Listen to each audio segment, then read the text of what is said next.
नमस्कार बंधुरा एनास किचेने आपनादेर आबारो एकबार स्वागत। आशा करी आपनारा सबाई खूब भालो आछेन।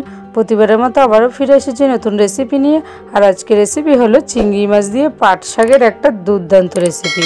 এই রেসিপিটা একবার খেলে কিন্তু বারবার খেতে ইচ্ছে করবে। নিমেষেই কিন্তু এক থালা ভাত শেষ হয়ে যাবে। অবশ্যই ভিডিওটি স্কিপ না করে আপনারা দেখতে থাকুন। এখানে পাট শাক আমি কেটে নিয়েছি, আগে থেকেই ধুয়ে পরিষ্কার করে নিয়েছি। একদম ছোট ছোট করে কেটে নিতে হবে। আর এই দিকে কিছু চিংড়ি মাছ একদম ভালো করে পরিষ্কার করে ধুয়ে রাখা আছে। এবার কড়া গরম হলে দিয়ে দেব সরষের তেল। তেলটা কিন্তু ভালোভাবে গরম করে চিংড়ি মাছটা ভেজে নিতে হবে। চিংড়ি মাছ আগে থেকে নুন হলুদ মাখিয়ে রেখেছি, তাই এখানে কোনো আর নুন হলুদ দেব না।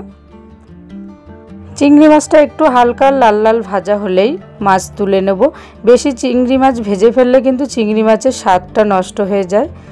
ভাজা হয়ে গেছে, এবার তুলে নেব।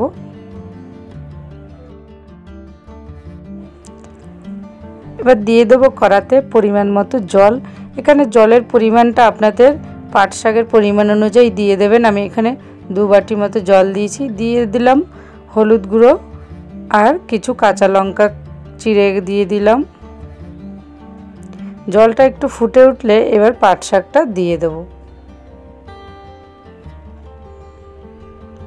পাট শাক দিয়ে এবার ভালো করে নেড়ে চেড়ে দেব।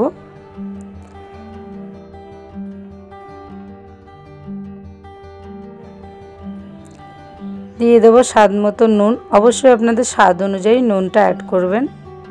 এবার একটু নেড়ে চেড়ে দেবো নুনটা দিয়ে। এরপরে 5 মিনিট মতো পাট শাকটা এইভাবে ফুটতে দেবো। পাট শাকটা যখনই একটু সেদ্ধ হয়ে যাবে তবেই কিন্তু চিংড়ি মাছটা দেব।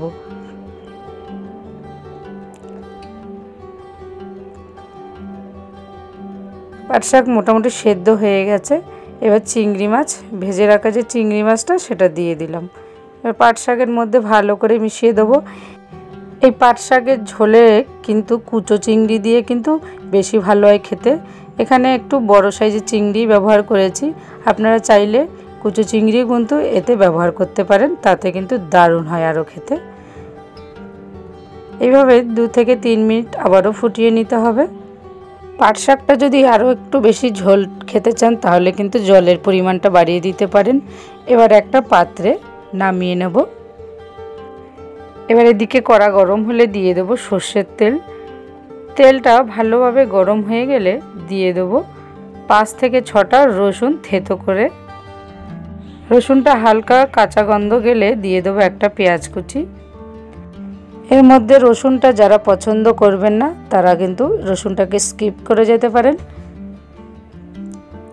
এবার পাট শাকটা দিয়ে দেবো। পাট শাক দিয়ে নেড়ে চেড়ে দেবো।